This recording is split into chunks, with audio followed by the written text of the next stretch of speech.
Hi, this is Jen Rubin, editor-in-chief of The Contrarian. On this very, very sad day for millions of Catholics around the world, I am delighted to have with us Sam Sawyer. Sam is the president and the editor-in-chief of the nation's premier Jesuit magazine, America. Welcome, and my condolences for your loss and really the loss for millions around the world. Thank you very much. He was the first Jesuit priest. What did he mean in particular, or Jesuit Pope, excuse me? He was the first Jesuit Pope. What did that mean to you and to the Jesuit community in America? Well, I think the first thing it meant was great surprise. None of us ever expected a Jesuit to be elected Pope. And he was a surprise to a great many. First being elected as a Jesuit, but also, of course, the way he approached the papacy, coming out on the balcony and asking people to pray for him and bowing his head, and all the gestures of humility, the way he went to pay his own bill, the way he decided not to live in the apostolic palace but to stay in Santa Marta and stay sort of closer to be in contact with people. I think those were some of the great surprises. Also, as a Jesuit, in so much of what he did, I saw our own spirituality, our own charism reflected, and also offered as a gift to the church. And as Jesuits, that's what we want to do. We want to offer our lives and our service as a gift to the church and the world. And so he sort of did that on the biggest stage possible, which was beautiful to see. His theme of God's mercy and his humility.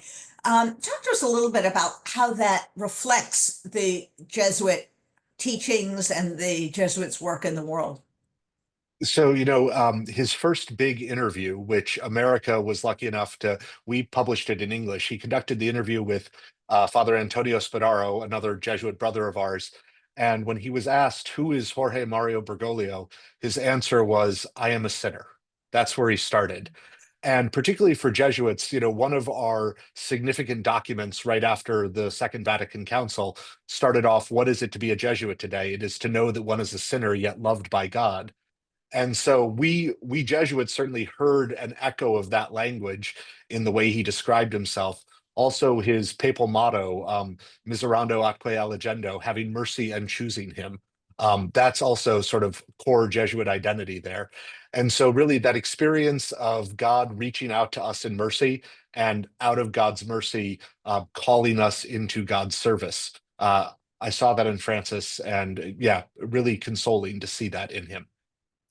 He made a daring choice in his name of Francis, which no pope had. I don't know how you want to put it. Had the nerve, had the audacity, had the courage to adopt. What did that signify when he chose Francis as his name?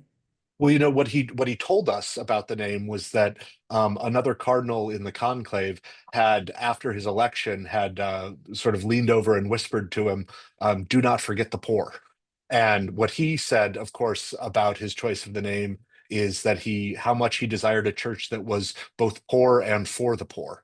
And so I Right. think, Francis of Assisi is absolutely the most wonderful saint to incarnate that. I think it's also it's very astute, sort of, the first Jesuit pope to choose not a name of a Jesuit, but the name of Saint Francis, probably the most beloved saint after Mary in the life of the church. I think really showed a sign of how much he wanted to reach people and connect with people at that deep level. When the immigration issue has become so toxic and there is such hatred that is spewed towards people of different backgrounds and such a materialistic take on the world, he seemed to be, if that was all antimatter, he seemed to be matter. He seemed to be opposed to all of these trends that were to shun the poor, to treat the immigrant poorly. Was that a conscious choice on his part to step into the role, or was that simply who he was? And it seemed the perfect time because these things sometimes are the perfect time in order to take a stand in a world that is increasingly so cruel, so cold, so unfeeling. So I'll give the standard Catholic both and answer. I mean, I Okay. think it's very much who he is to begin with. Early on in his papacy, one of the images that became iconic was a picture of him on the bus or on the subway in Buenos Aires as Archbishop, and his ministry to people in the slums there. So he's always reached out to people who were poor and marginalized. That's been who he is forever. But I think also he saw the world in a moment of real crisis. So, his first international trip as Pope was to Lampedusa, the island in the Mediterranean where refugees were entering the EU for the first time.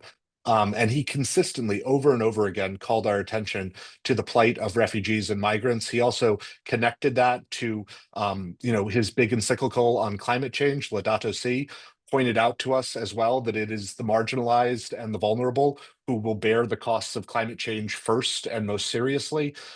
So he always reminded us and had attention to what was happening, at the edges and the fringes and the margins, where people were in need and vulnerable.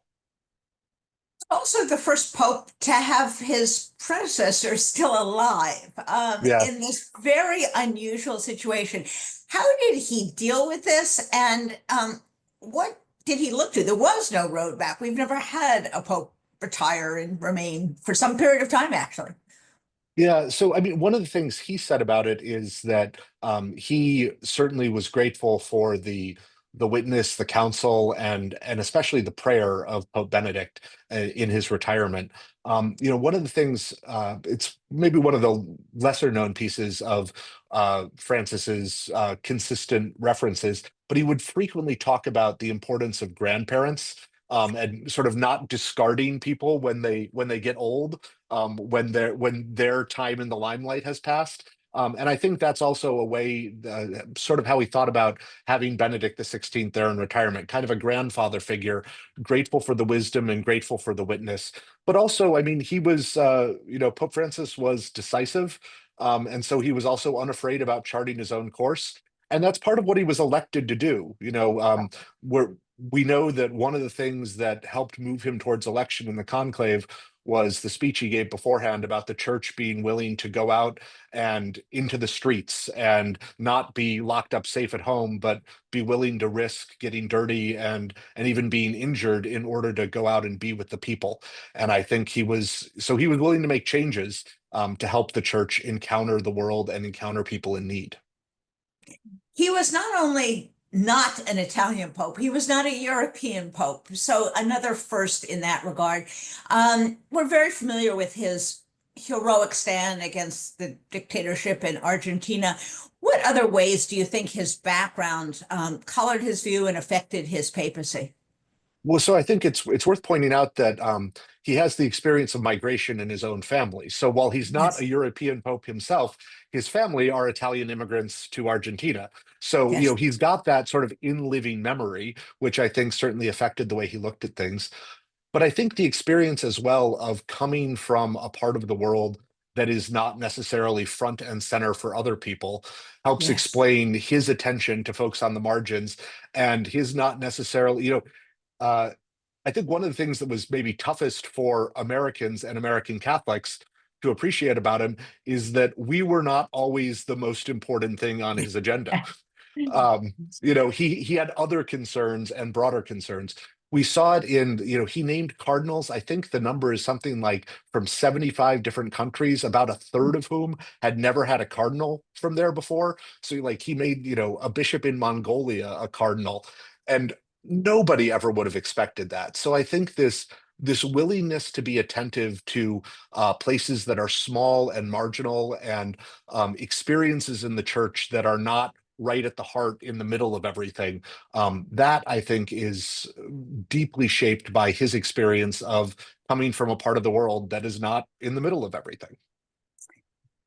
Time will tell, obviously, for every pope, what that person's legacy is. But he did seem to reorient the church in a very fundamental way. And if the image of the church was a no, no, no church, he made it a welcoming place, as you say, attending to the marginal, welcoming LGBTQ people into the church. Do you think that will last, or is it possible that the church may revert to a pre-Francis tenor and outlook? So I certainly think that there's likely to be, the next pope will not be Francis part two and will No. not exactly echo Francis's style or priorities.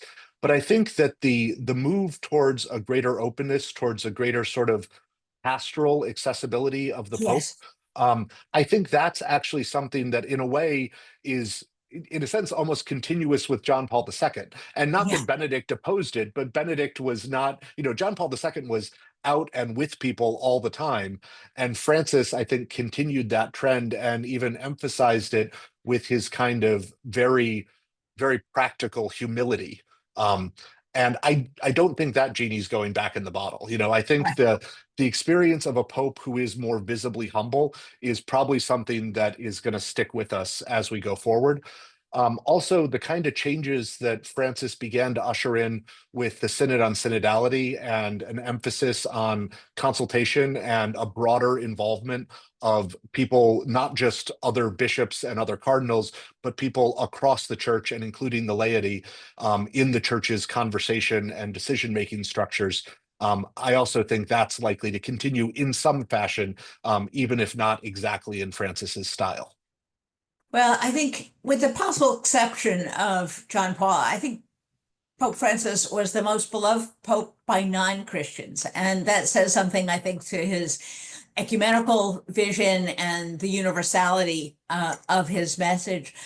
Final question for you. He was very welcoming and supportive of women within the church, opening up roles for them, including them in lay leadership. Is that a trend that you think will stick? Did that have enough time to percolate and get into the bones, the essence of the modern church? I think that's an excellent question. And I do agree that he was certainly very interested and more open to women being involved in positions of authority and exercising authority in the church. But we should also say he did not think that he held the same position as John Paul II and Benedict, saying that it was not possible for the church to ordain women. Despite multiple go rounds with the question of women deacons, that still remains an open question through the synod process. He didn't resolve that. He has appointed women to positions of authority in the Curia and in the Vatican governance structure. And I think, yeah, I think that trend will continue. I think once we've had women participating at that level of authority in the church, that will continue. But I think that's still a question and a process that is very much, Francis got the ball started moving, but I think it's still moving uphill, and there's going to need to be some pushing to keep the ball going uphill. Fascinating. Just give us now, as we leave, a sort of a timeline. How long does it take to convene the cardinals? How quickly will the conclave be assembled? What what's the process now? So, rough outline. So there will be 9 official days of mourning for the Pope, starting from today, the day of his death. The funeral will be, I think, around day 6 of that, although we're waiting on the cardinals to set the exact day for that. But the funeral will happen within those 9 days of mourning. The conclave must start, it usually starts somewhere between day 15 and day 20 after that. But what we saw when Benedict resigned is that the conclave actually started a little bit earlier because all the cardinals were able to gather before that. So I expect that what's happening right now is cardinals all over the world are booking tickets and heading to Rome. When they get there, they will start having meetings of the College of Cardinals to plan for the conclave, and then they will announce a date for the conclave to start. But within the next 2 weeks or so is when the conclave will start. And what's the usual time between a pope's death and the announcement that there is a new pope? So it's about that, that 2 weeks or so till a conclave starts. And then in recent history, the conclaves have been fairly efficient. So they've gone a couple days at most. Certainly after John Paul II, Benedict was elected fairly quickly, and Francis was elected fairly quickly after Benedict. So my hunch would be certainly my guess would be within about 3 weeks from now, we'll know who the new pope is, and maybe even a little bit sooner than that. But it's up to the Holy Spirit, so anything could happen here. Exactly. Well, thank you so much for joining us. You're such a font of information and reflect the joyousness as well of the Church and Francis. And we will look forward to having you back, maybe when we have the new Pope, and to talk Thank you about so much. whoever that may be. So thank you. And we will look forward to the next time. Bye bye. Thanks a lot.